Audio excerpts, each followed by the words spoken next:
Primeiro capítulo é do título. Ah, ele tem 148 capítulos, a grande maioria do capítulo tem no máximo uma página, alguns tem só meia página, então isso é bem rápido.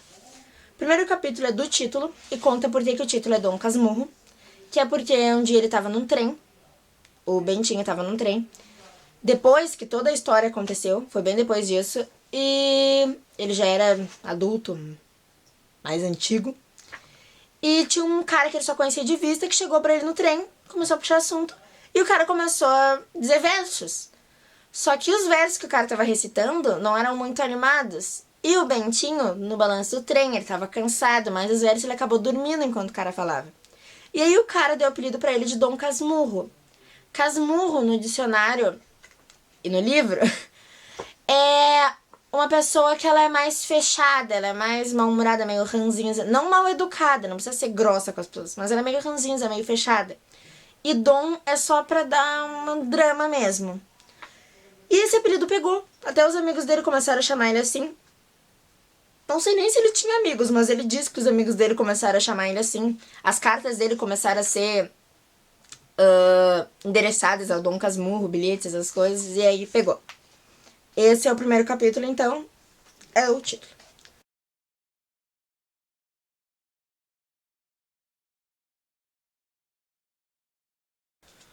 Segundo capítulo do livro. Aí explica o porquê que ele escreveu o livro.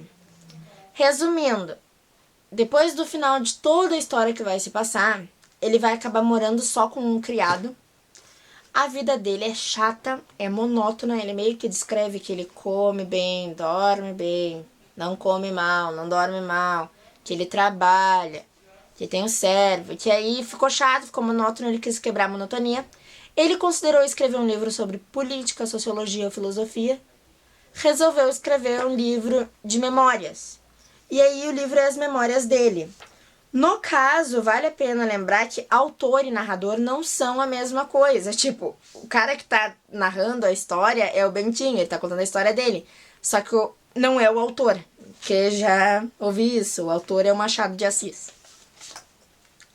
Minha voz tá bem irritante no momento, eu tenho consciência disso e eu também tô bem frustrada. Eu não sei por que isso tá acontecendo, talvez seja excesso de café. Só queria pedir desculpa. Tá. Ele decide fazer as memórias dele. E é isso. É como se o livro todo é como se ele estivesse escrevendo um diário, assim. Tem vezes, isso é importante, tem vezes que ele para a narração e fala com o leitor. Isso vai cair depois de umas perguntas aqui que eu já respondi elas, e vale a pena lembrar. Ele para e ele fala com o leitor. Depois nas perguntas eu pego o nome dessa prática que ele tem porque eu me esqueci.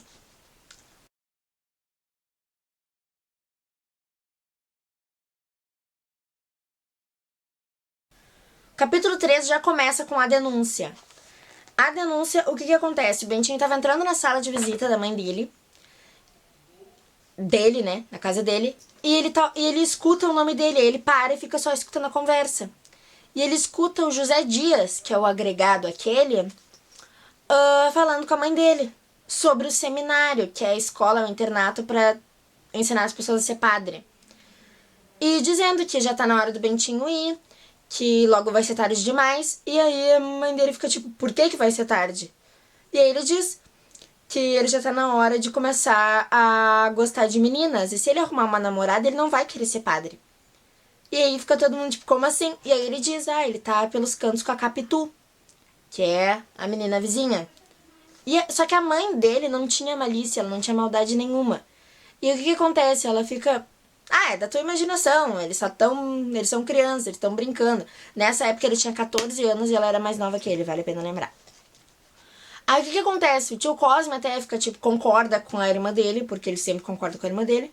A prima Justina não fala nada, porque ela só fala quando perguntam pra ela, e aí ela fala mal das pessoas. Nesse momento não tinha de quem falar mal, então ela calava a boca dela. Eu não gosto dessa mulher, tá? O que acontece?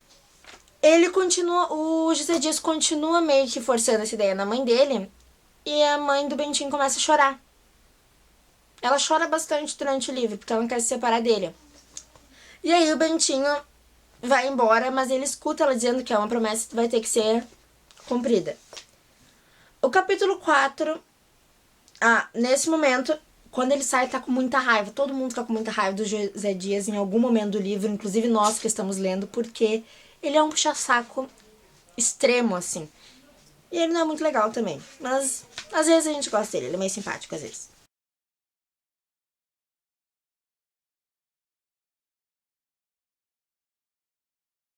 Capítulo 4 é pra falar...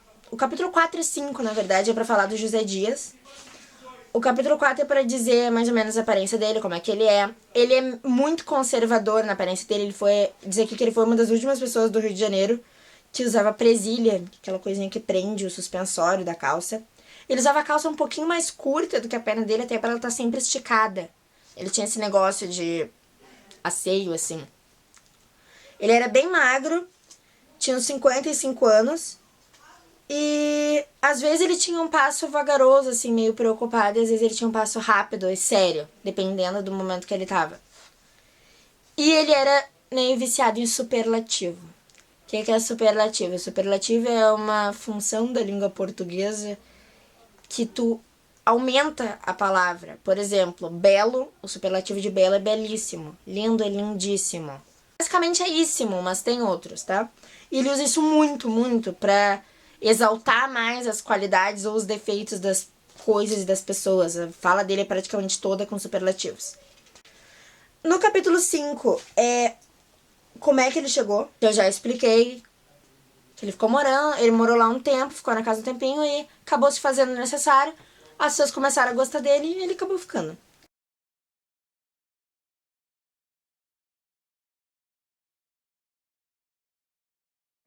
Capítulo 6 fala do tio Cosme, que chegou lá quando ele era viúvo, eu já disse, que ele não era rico, que nem a Dona Glória.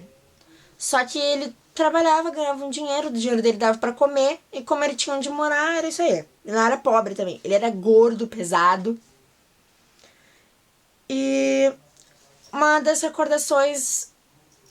É uma das recordações mais antigas que o Bentinho tem, resume bastante a personalidade do tio Cosme. Que quando ele era bem pequenininho, o tio Cosme pegou ele sozinho, assim, largou ele sozinho em cima de um cavalo.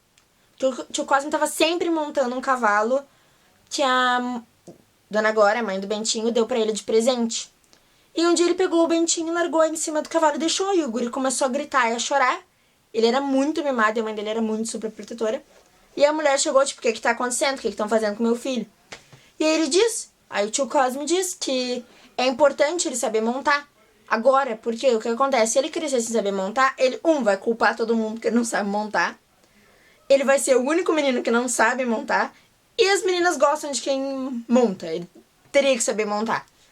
E daí que ela diz que não, ela tem medo, a filha dela, e não. E, de verdade, ele acabou só aprendendo equitação bem mais tarde. Menos porque ele queria, mais por vergonha mesmo. Ele tinha vergonha de dizer que não sabia montar.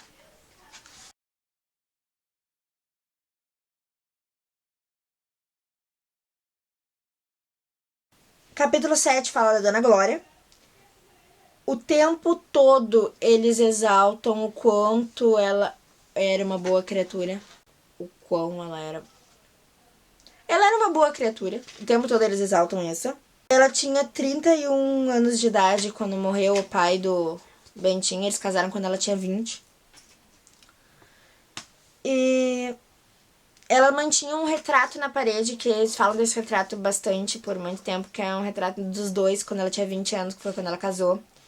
Que o pai dele era sério, tinha aquela coisa da imponência e tal. E ela era linda, desde sempre. Ela era muito bonita, ela usava joias no retrato e tudo. Que tinha uma flor entre os dedos. E já no retrato dá pra ver que eles se amavam muito. Eles tinham uma proximidade, uma companheirismo muito grande. Isso dá pra ver numa foto. Depois da morte dele, ela chorou horrores, horrores. E aí ela ficou viúva pro resto da vida.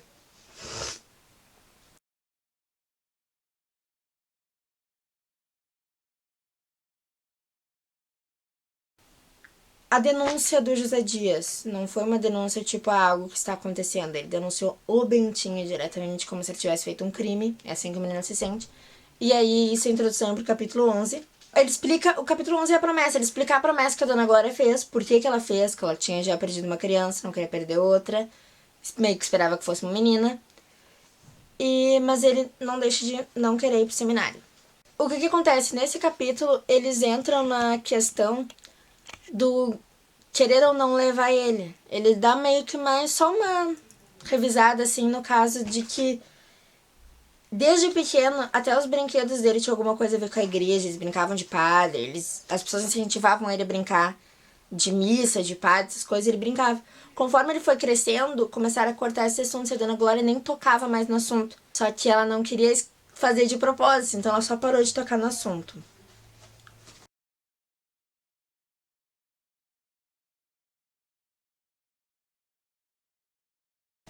Capítulo 12, na varanda. Depois que eles saem correndo da sala, voltamos à história principal, ele resolveu voltar a escrever.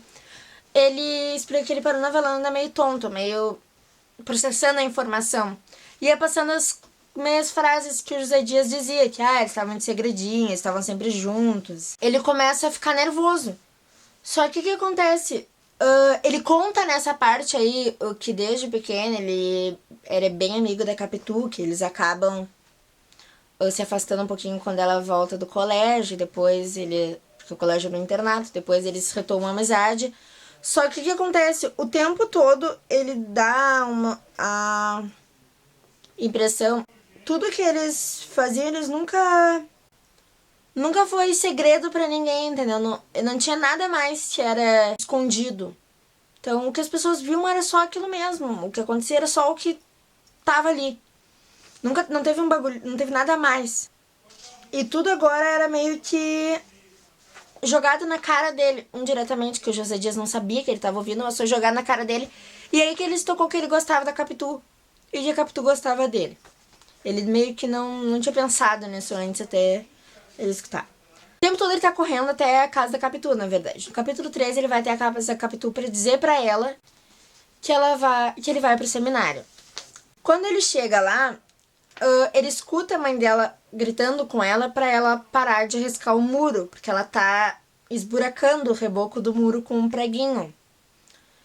E aí ele chega perto, meio que pra assustar ela, e pergunta o que ela tá escrevendo. E aí ela não deixa ele ver, só que ele acaba vendo e é o nome dos dois.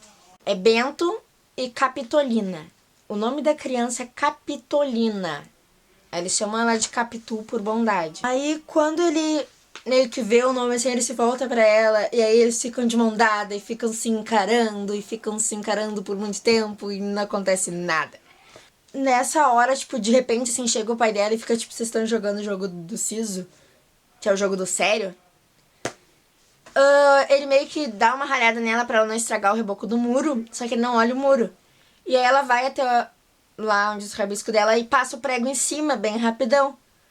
E apaga. E aí quando o pai dela chega, ela já tá até rabiscando um rosto ali. Que aí ela diz que é o perfil do pai dela, ele se derrete por causa da filhinha dele e não briga com ela. Aí, nessa parte, já deixa bem clara uma questão da personalidade da Capitu.